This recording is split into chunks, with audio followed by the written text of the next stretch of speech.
উঠালিবে প্রেম তরঙ্গ উঠলিবে শহীদুল ভাই উঠলিবে প্রেম তরঙ্গ চাপিত প্রাণ শীতল হবে সামনারে অধন্তম কিসে কৃষ্ণ পূজা হবে সামনারে অধন্তম যার সঙ্গে নাই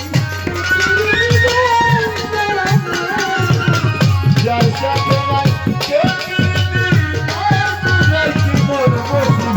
জানো না রে মাংস শিশু দয়ালের বচন হবে জানো না রে মাংস তাকে প্রেম সোহাগের কাছে টেনে প্রিয় চিন্তা প্রিয়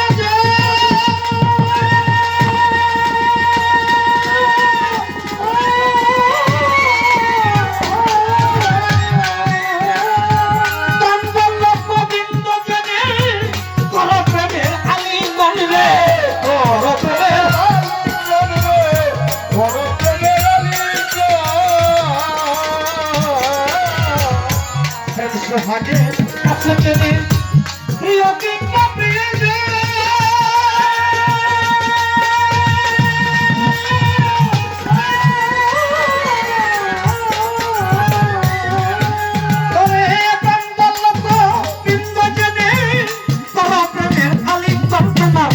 মুখে যাহা মিঠা লাগে সাথে বালবান বন্ধু ভুগে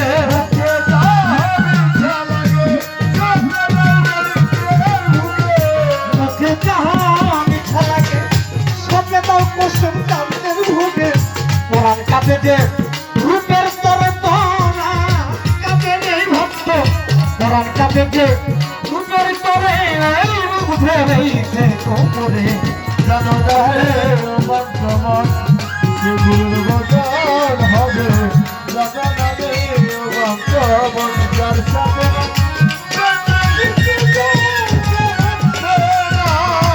যার সাথে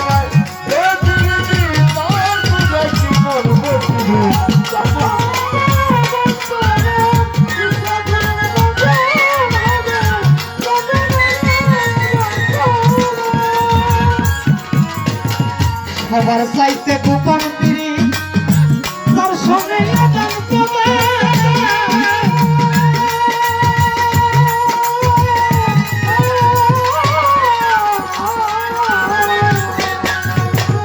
তার প্রতিমাই পূজা দিতে লাগে না ধর্মের ভেদ কি ধাবে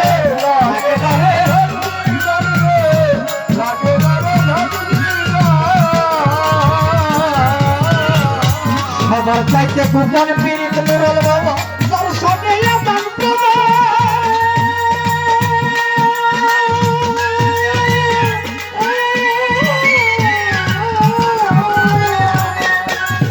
আমার কুসুম কান্দের সবাই পূজা দিলে লাগে ধান তোমার পঞ্চরস একাত্র করা আমাদের হাতে ভরা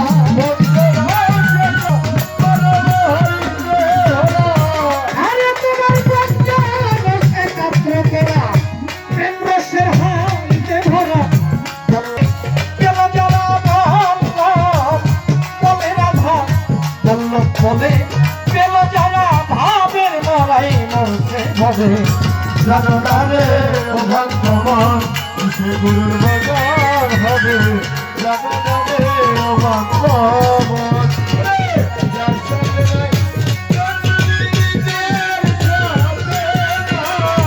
যার সাথে নাই জানো না রে ভগবান সে দয়ালের বচন হবে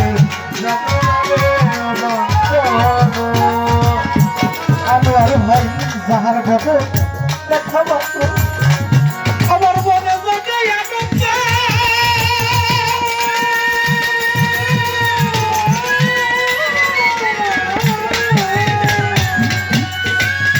তাকে বুকে জড়িয়ে ভেব এই তো তোমার গোবিন্দ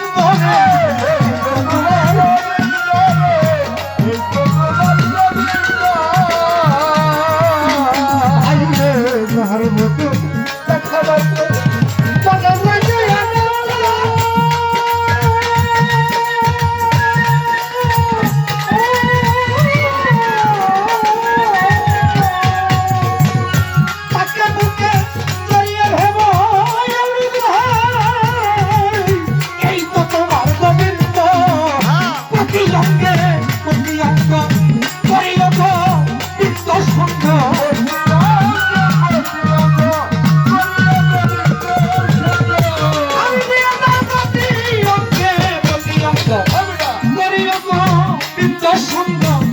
চলিবে প্রেম তরঙ্গ ইবে ভক্ত চলিবে প্রেম তরঙ্গ তাপিত প্রাণ শীতল হবে জানো না রে ও বান্ধবন কিসে কৃষ্ণের ভজন হবে জানো না রে বান্ধবন যার সঙ্গে কৃষ্ণের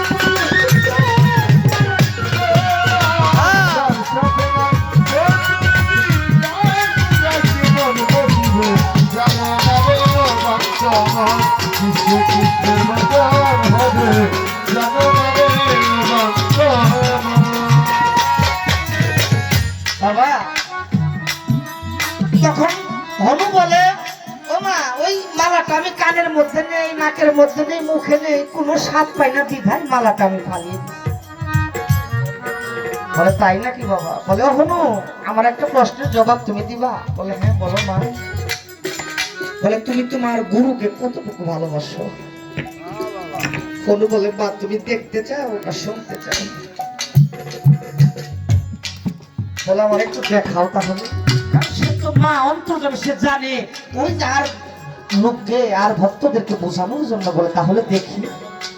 হনুর হাতের মধ্যে ছিল বড় বড় নখ বাঁধা। এই লোকটা যখন বুকের মধ্যে মারে টান দেখে রাম সীতা দেবী তার বুকের মধ্যে আসে বসে আরে এই তো তোমায় ভালোবাসি, এই তো তোমায় ভালোবাসি রে। তোমার সাথে আমার হবে মিশামিশি রে। দেখো কত ভালোবাসি রে।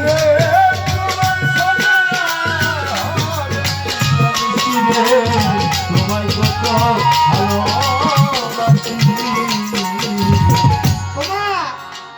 এই যে দেখো আমার বুকের মধ্যে কি, বুকের মধ্যে তাকিয়ে দেখে প্রভু রাম আর প্রভু সীতা দেবী যুগল মূরতি আসন দিয়ে বসে আছে। তখন বলেছিল হনু বলছিল প্রভু জগৎ সকলেই তোমাকে গুরু বলে, তবে আমার একটা প্রশ্ন, তোমাকে কি কেউ, তোমার কি কোনো গুরু আছে নাকি?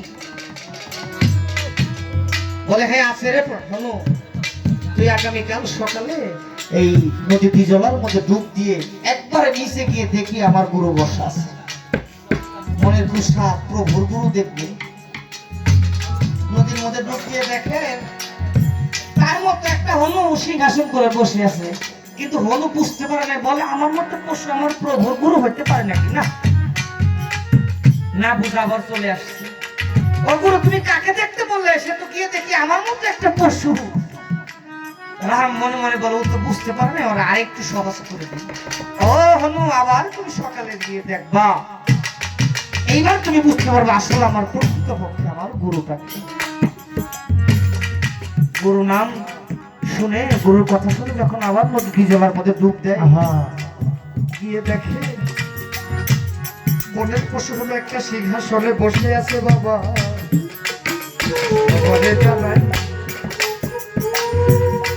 রাম আর সীতা দেবী হনুর চরণ ধৌত করতেছে। শোনেন মন দিয়া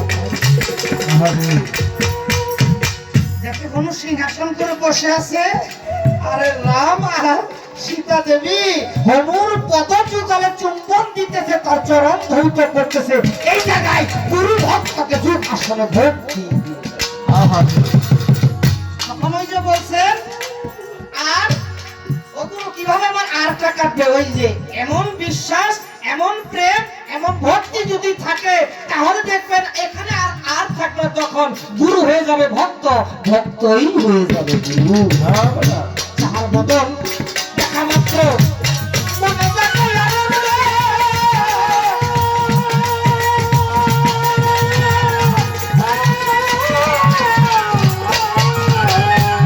তাকে বুকে জড়িয়ে ভেবে এই তো তোমার গোবিন্দ রে, এই তো তোমার গোবিন্দ রে, এই তো তোমার গোবিন্দ। যাহার বদল দেখা মাত্র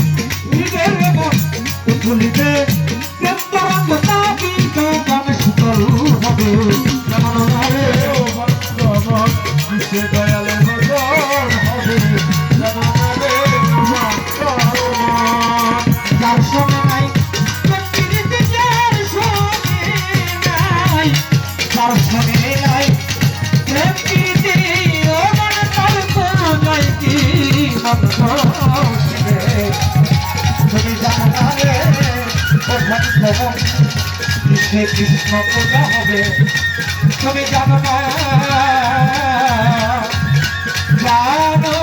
রে ও ভক্ত